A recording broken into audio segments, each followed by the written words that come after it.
like money and stuff like that, my job. 10% of Canadians do not have enough money to buy the basic needs to life.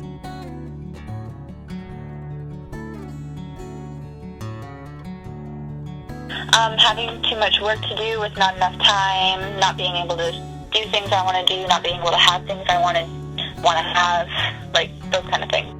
School teachers having to wake up early in the morning.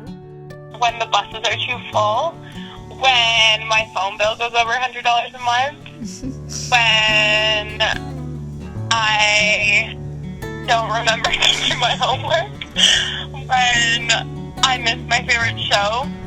On a day-to-day basis, probably things like waking up super early in the morning, not getting enough sleep, being really stressed about school. How textbooks are so expensive, when the dishes are not done all the time.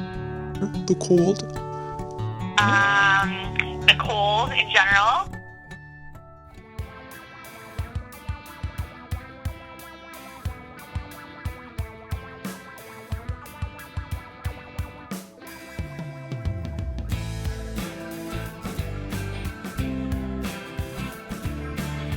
Estimated at least 300,000 Canadians access homeless emergency services or sleep outside in a given year.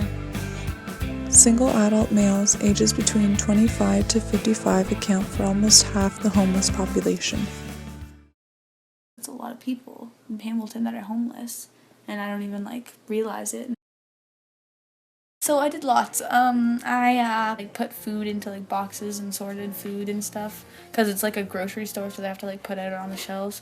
Sorted some clothes, so I sorted children's clothes. There's a giant pile of clothes, and he'd be pull out women's jeans or pull out women's pants or pull out men's sweaters. Or stock shelves with canned food. We organized clothing.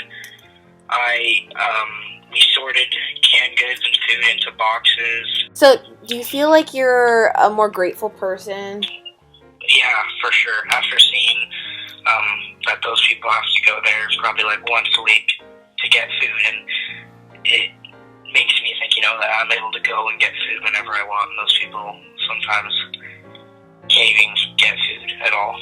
When it's cold and I have clothes, I think about it a lot more. But I was in the car and I was thinking, I have a coat and my gloves and I'm freezing. And then I just started thinking about oh my gosh, these homeless people don't have anything and they're sleeping on the ground, and I'm just thinking I couldn't do that. I can't even sit in this car and I have my coat on and everything. I've been here 20 years, pastoring the church. About a third of the people on a Sunday morning will be people who struggle with extreme poverty. About a third are your working poor, and about a third are professional. Some poverty is imposed. So an example of that would be immigrants who move from another country to our country, where typically they've been professionals in their country. It costs quite a bit to come to Canada. They've saved the money to come. Often their professional skills aren't easily adaptable here, possibly because of them not knowing English. It's an imposed poverty, which means that they often have a high skill set and probably a fairly high mental capacity. We connect with refugees, and refugees are people who, through no fault of their own, are displaced, often because of persecution. Okay. And they're brought here to the country. Less education and struggle when they get here. So about a third of Canada's homelessness have diagnosed mental health issues. Right. And when that's the case and people are living their life in a fog, it's a real struggle to walk with them because they may not know where they were last week. We also deal with those that are cyclically poor, so those that are actually stuck in what we would classify as the welfare system, though in Canada welfare doesn't exist anymore, the Ontario Works or ODSP system, where people have just gotten stuck into a rut of receiving financial support from the government and have lost any type of drive to work. Okay, so we just went on a 10-minute walk around the block, and I am absolutely frozen. It is -20, and my lips are freezing, and my fingers are freezing, and I can't feel my legs. The wind is burning my eyes, and my cheeks are completely numb. I'm having a hard time speaking because my lips are so numb, so sitting out here all day long would be absolute hell. My favorite possession would probably be either my laptop or my mountain bike. It's boxing gloves and TV.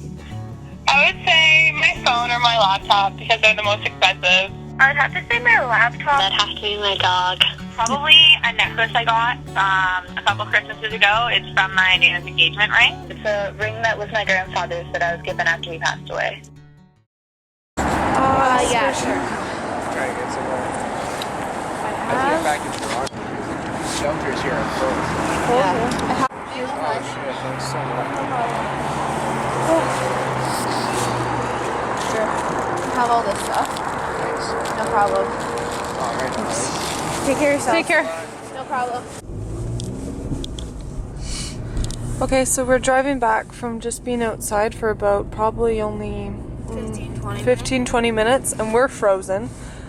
We met up with one person, and you should have saw his hands. They were all like, they had welts, and they were breaking out because of the cold was so harsh.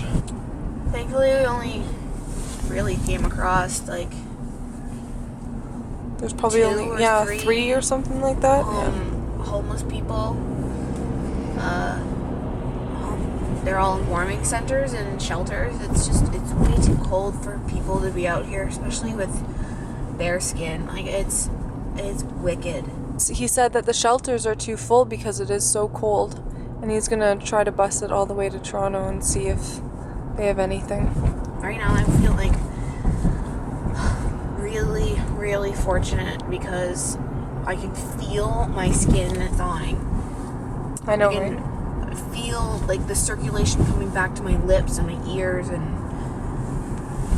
like I have a car. Like I'm almost like I'm kind of lost for words almost, because I feel like sometimes I say the dumbest, pettiest things, and I'm like, wow, look at all the stuff that we have, and there's people out here who are dying and freezing on the streets, and it just makes me, I'm so upset.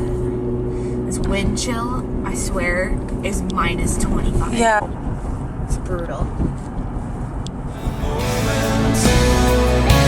I know somewhere around a trash can fire tonight,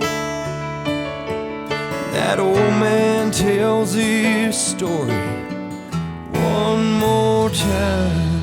He says, I've had my moments, days in the sun,